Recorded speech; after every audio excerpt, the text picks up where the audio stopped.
Hello everybody, welcome to a new episode of the Bestiary of Terebia, and today I will talk to you about the Inoshoni.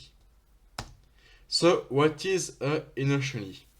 As you can see, it's something like a boar with arms, but we will speak about that a bit later. It's considered as a monster, its single number is 48, and the advice is ask the protection of the Emperor, and we will see why right now. So here you have the triangle of a wolf freak, and here the country, their country. So they live in the Empire of Trigon, so in the extreme east of Terebia, and they respect in general they respect four rules. So the first is obey to the Emperor of Trigon. So if you are under the protection of the Emperor, they will not attack you. So it's why you can ask the protection of the Emperor. They respect the hierarchy of the Empire. So they have soldiers, lords, kings, but we will see the exact hierarchy later. They fight humans to climb the social ladder. For example, Inoshoni, who fights 10 humans, will be under Inoshoni, who fight dozens of humans. And they collect arms. So that point is very important. When Inoshoni kill and hit a human, and if the fight was very hard, the Inoshoni will be able to take the arm or the arms which add the weapons and to put him on his body, and the arm will be able to fight with his weapon and to help the Inoshoni in the fight. So it's why they also attack humans, and generally good fighters, it's to collect arms and become stronger. So to understand the society of the Inoshoni, we have to study a lot of Trigon. So there is it's an empire. The emperor live in Okano, but there is also four kingdom. So Lutano, Sakeso, Lazuka, and Kashika. And the four kingdom are in peace or war, but it's not very clear the situation besides the different kingdoms, even if they all respect the authority of Okano, except sometimes the kingdom of Sakesu.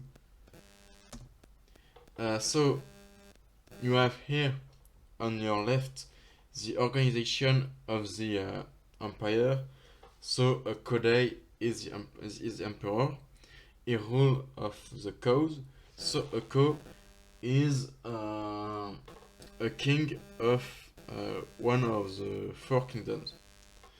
Kishi is a lord, so a Kishi can rule on a small territory, or he can be responsible of missions like rule on the marine, the agriculture, the army, or something like that.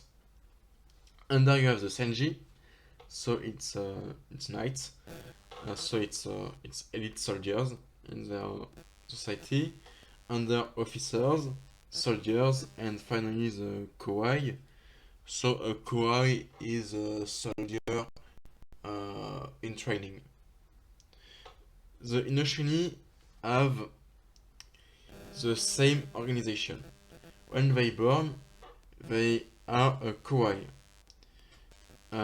you have the triangle here, which represents the number of Inoshoni, and the number, so 0 or 10 for kawaii, is the number of fights they have to be in the category. For example, Inoshoni stay is a kawaii until he won 10 fights. Then he become a Seiko, when a Yukalu, a Sanji, a Kishi, a Ko, and a Kodai. The number of the left is the number, is a possible number of Inoshoni. For example,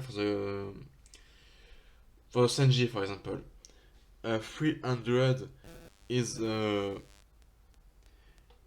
a minimal number, and 600 is a maximal number.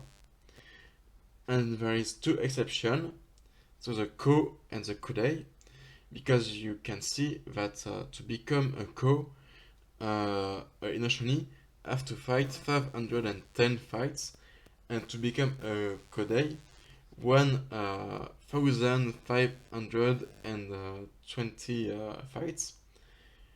So it's very difficult, and in fact, never an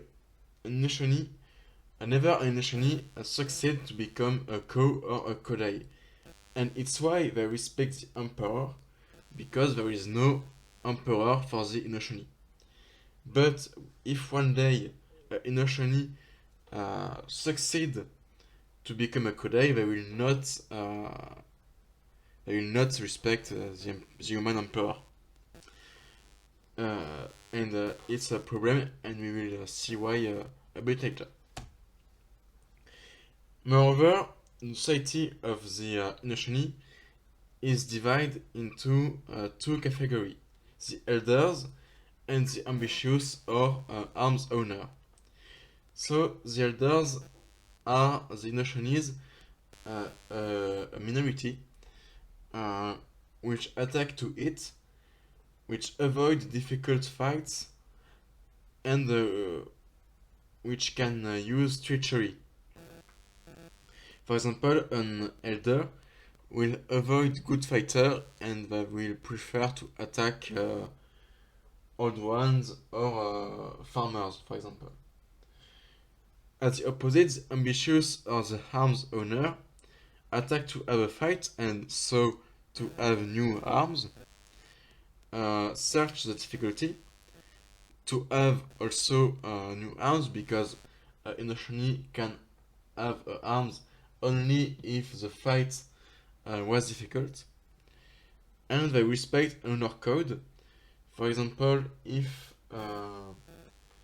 a person was a very, very good fighter in his prime, but gets old, and so still have a good technique, but is weak physically, Inoshoni, so Inoshoni will not attack him, because it will be a good, easy fight for the worst reason.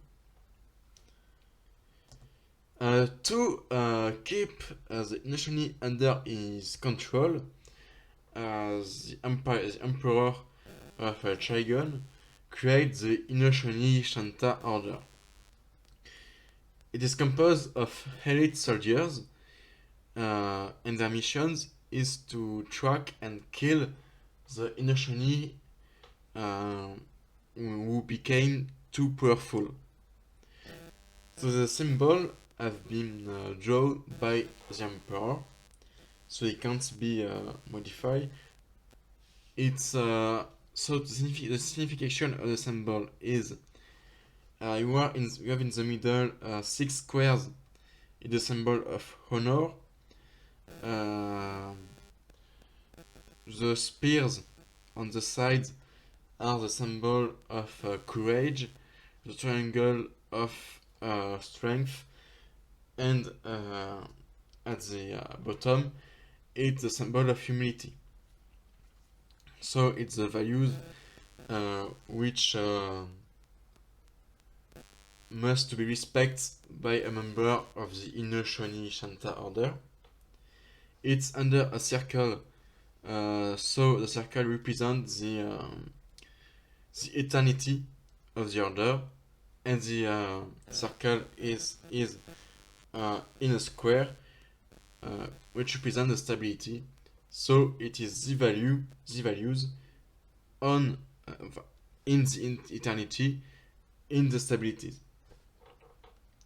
So now, what is the relation of the scarecrows with the Inoshoni and with the order, this other order?